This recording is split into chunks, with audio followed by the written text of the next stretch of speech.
Boys and girls, I want you to envision your favorite gacha game you're playing right now. Be it Wuthering Waves, Goddess of Victory, Nikkei, Chaos Hero, Nightmare, whatever it is. Imagine you wake up the next day and they say, hey guys, thank you for playing our game. We would like to announce that we will be ending our service for this game. Not within 1 month's notice, not within 1 week's notice, within 1 day of sending out that announcement. Hey guys, we are going to be end of servicing in 24 hours of this post. Can you imagine the flames that would erupt in the mainstream gacha game spaces? This would be the biggest crash out in gacha game history from the player base. To rub salt in the wound further, guys, this company is not issuing refunds for unused pool currency after announcing this within 24 hours. Yes. So if you spent money within the past 5 minutes of you watching this video, or within the past 5 minutes of them announcing this, you aren't getting that money back unless you get it back via the Google App Store, the Apple Store, or you're calling your bank and saying, I didn't authorize the purchase. They aren't giving it back to you. They said, please note that refunds cannot be issued for unused ability stones. Article 14, paragraph 1 of the terms of service. They were kind enough to provide the exact section of their TOS that says they won't give you this money back. God, bro. Oh, this is a crazy EOS like thing, bro. But what I will say here is, did they do this like maliciously to be greedy or anything like that? I don't think they did, guys. I'm going to be honest with you. After looking at this and taking a deep dive, I've come to the realization that this company had no choice but to do it this way because they're going bankrupt. They don't have any money. And so whatever money that you guys spent as the player base, it's in debt. It's going straight to debt. Now, I'm not saying that it's justifiable or anything. I'm kind of just providing you with information with regards to what is going on. I took a deep dive into their history. I know exactly how much money they've been making over the course of the years. I went over here to their website and saw the games that they have made, which is not a lot. I see 1, 2, 3, 4 games. And then there's Bungo Stray Dogs, which is, I guess, the IP everybody's tripping out about right now. Guys, this is 2.1 million views on the English side of Twitter, and then another 14.8 million views in Japan. Now that makes sense because it's a Japanese game, a Japanese studio that's shutting down. Here's the crazy thing. Due to business circumstances resulting in the closure of Ambition Co., the company behind this game, they're both the publisher and the developer. Why are they both the publisher and the developer? Because no other company wanted to actually publish their games because they weren't profitable enough. However, there was at a point in time, it was, give me 1 second, I have a bunch of them, Crunchyroll. Crunchyroll was publishing their game for X amount of time, but then look at this, 2020, the pandemic. Oof. During the pandemic, Crunchyroll straight up relinquished this game, Bungo Stray Dogs, Tales of the Lost. So they ended up publishing and being the developer of their own game, Bungo Stray Dogs, after the pandemic. So they've been through the ringer. Now, I did look up when the game released. It came out in 2017, and then it came out in 2018 for the English international version. So this game's been around for like 9 years. It's not like the EOS in 1 or 2 years. What I see here, the more I peel back this layer, is that these guys didn't EOS in 24 hours to spite their audience or anything. I think it was like a captain just going down with his sinking ship. They should have EOS'd a year ago. This is a good example of you don't want to keep holding on to a game that's clearly just, it's dying out, it's not making money. Because if you do, you end up in this scenario where everybody loses. You know what I mean? So I looked at their fiscal year.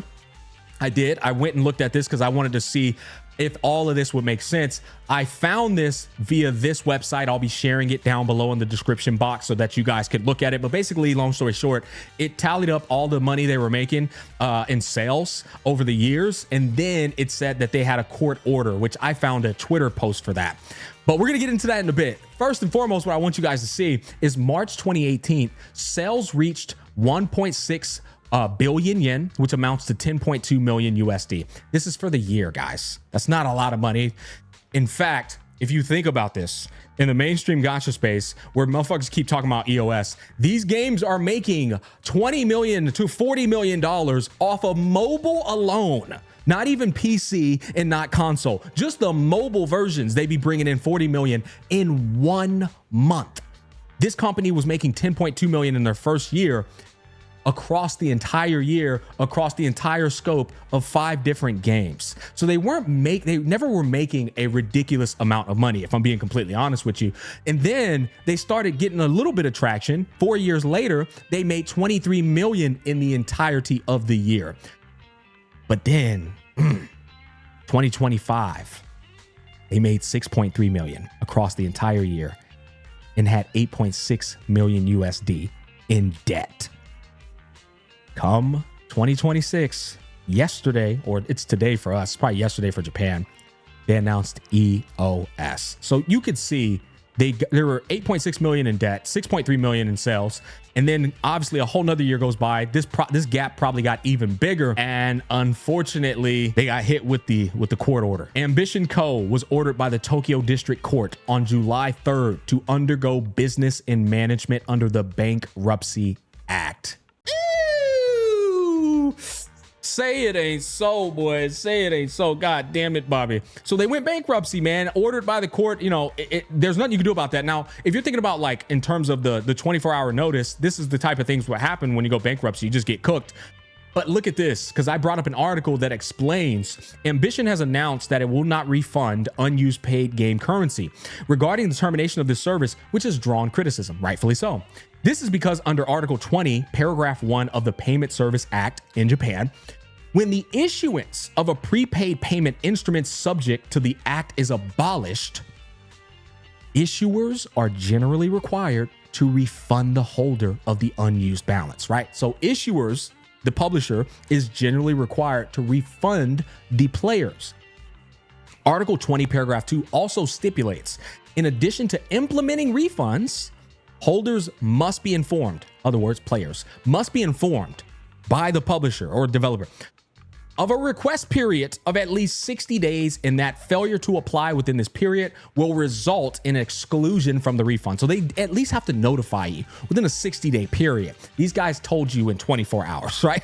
And so that's the crazy thing. And then they put in their TOS, but it says, and it will explain it right here, the TOS for Bungo Stray Dogs states in Article 14, Paragraph 1, that when all or part of the service is discontinued, it's exempt from refund and damages claims. So they put this in their TOS thinking it's like going to exempt them from this. I don't think it does.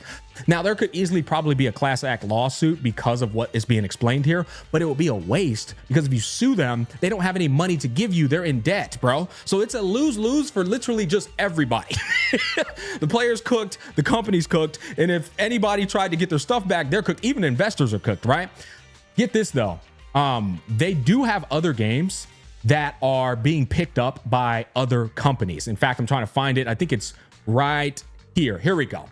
So Arc Utopia, Nijiro Kanoho, Fairy Doll, these 3 titles have been transferred to another company. So other companies, I imagine what's happening now, so now that they're getting bankrupt and closing down, the whole company, not just Bungo Stray Dogs, the whole Ambition company is closing down.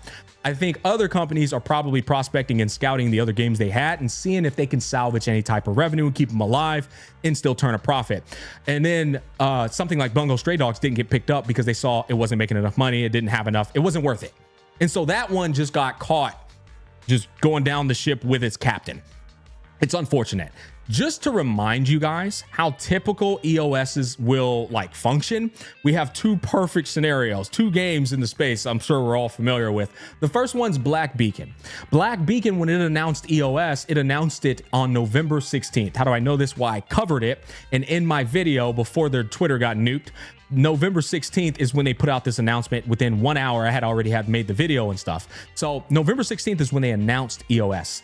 Then on top of that, they said we're going to be a closing down on December 30th. So that's about a little over a month for people to prepare for that EOS. But then on top of that, they said that anytime between October 17th, 1 month backwards from announcing EOS, until December 26th, 1 month forward. Guess what? That's 60-day period. In fact, a little more than 60 days. We will refund the players that they spent money within this time period.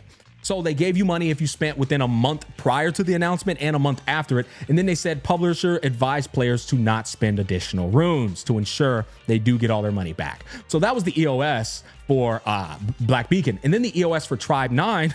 Tribe 9 EOS 9 months after.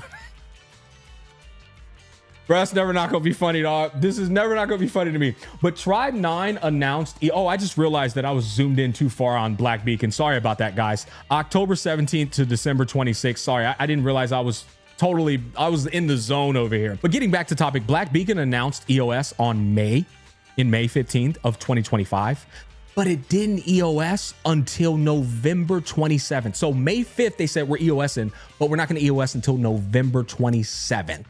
That's 6 months, guys, to prepare for that EOS. Then they also said, due to this change, the consumption of paid Enigma entities used to unlock at May 15th, used to unlock like Battle Pass, the characters during that time period, will be refunded.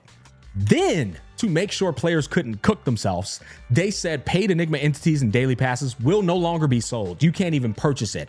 So Enigma entities will continue to be available for use even after May 14th. So you can use them, but you won't be able to buy them. So again, these were proper EOS protocol to ensure players weren't getting cooked. The only reason I think this didn't happen with Bungo Stray Dogs and Ambition Co. is because they were literally bankrupting. They were cooked. And that's unfortunate, right? It really is, because I think the dev was actually just trying to be unfathomably based by their game. Even if it wasn't making money, they probably had hope that they could cling on to it and not EOS and like claw back out of there. Unfortunately, that sometimes isn't how reality works, man. So, you know, it's bad news bears, guys.